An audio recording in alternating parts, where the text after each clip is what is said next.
எல்லா தமிழ் மக்களுக்கும் வணக்கம். என் பேர் ஷீபா. வெல்கம் டு ஷீபா சமையல். இன்றைக்கி நம்ம வீட்டு சமையலில் மழைக்கு இதமான அதுவும் ஹெல்த்தியான வெள்ளை காராமணி சுண்டல் தான் செய்ய போகிறோம்.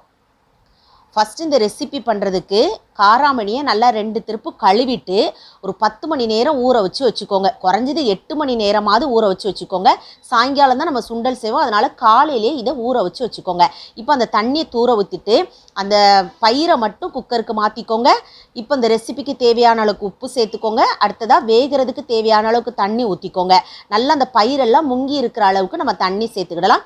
இப்போ மூடி போட்டு நான் 10 மணி நேரம் ஊற வச்சுருக்கனால 2 விசில் வச்சு எடுத்துருக்கிறேன். நீங்கள் உங்களுடைய குக்கருக்கு தகுந்த மாதிரி விசில் வச்சு எடுத்துக்கோங்க.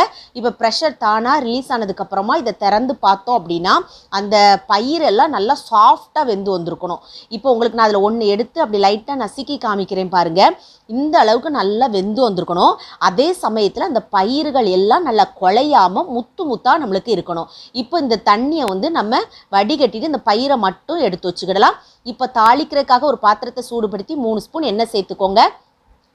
எண்ணெய் நல்லா காஞ்சதுக்கு அப்புறமா 1/2 ஸ்பூன் கடுகும் 1 ஸ்பூன் உளுந்தம்பருப்பும் சேர்த்து நல்லா பொரிய விட்டுலாம். கடுகு நல்லா பொரிஞ்சு வரட்டும், இந்த உளுந்தம்பருப்பும் நல்லா செவந்து வரட்டும். அடுத்ததாக இதில் 2 பச்சை மிளகாவும் 2 இனுக்கு கருவேப்பிலையும் சேர்த்துருக்கிறேன். அந்த பச்சை மிளகாவில் உள்ள விதையை நீக்கிட்டு சேர்த்துருக்கிறேன். அப்படி சேர்க்கறதுனால சின்ன பிள்ளைங்களாம் சாப்பிடும் போச்சுல அந்த அளவுக்கு அதில் காரம் தட்டுப்படாது. இதையும் வதக்கினதுக்கு அப்புறமா 1/2 ஸ்பூன் அளவுக்கு பெருங்காயத்தூள் சேர்த்துக்கலாம். சுண்டல் ரெசிபிக்கு கண்டிப்பாக பெருங்காயத்தூள் சேர்க்கணும், அப்போ தான் வாய்வு ப்ராப்ளம் வராது. அது மட்டும் இல்லை நல்ல மணமாகவும் இருக்கும். அதையும் வதக்கினதுக்கு அப்புறமா நம்ம வேக வச்சிருக்கிற அந்த காராமணி சுண்டலையும் சேர்த்து நல்லா ஒன்று போல் மிக்ஸ் பண்ணி எடுங்க. அதுக்கப்புறம் 1 ஸ்பூன் அளவுக்கு சில்லி ஃப்ளேக்ஸ் சேர்த்துருக்கிறேன். இது வேறு ஒன்றும் இல்லை, வத்தலை நல்லா வெயிலில் காய வச்சுட்டு பவுட்ரு பண்ணி வச்சுக்கோங்க. ரொம்ப பவுடராக இல்லை, அப்படி குறப்பாக அரைச்சி வச்சுக்கிட்டோம்னா நிறைய ரெசிபிக்கு நம்ம யூஸ் பண்ணிக்கிடலாம்.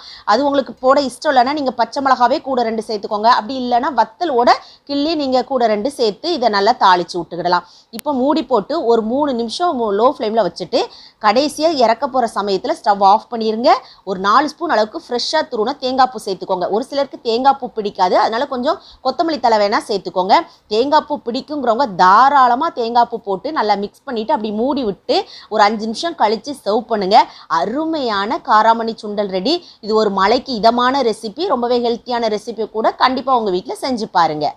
செஞ்சு பார்த்து உங்கள் ஃபீட்பேக்கை கமெண்ட் பாக்ஸில் சொல்லுங்கள். வீடியோ பிடிச்சிருந்தா லைக் பட்டனில் தம்ஸ் அப் கொடுத்துருங்க. தம்ஸ் அப் கொடுத்த கையோடு உங்கள் ஃப்ரெண்ட்ஸ் ஃபேமிலியோடு ஷேர் பண்ணிடுங்க. ஃபர்ஸ்ட் டைம் வியூவராக இருந்தால் சப்ஸ்கிரைப் பண்ணி சப்போர்ட் பண்ணுங்கள். நான் இன்னொரு வீடியோவில் இன்னொரு வித்தியாசமான சுவையான மனமான ரெசிபியோடு நான் உங்களை சந்திக்கிறேன். அது வரைக்கும் டாடா பபாய்.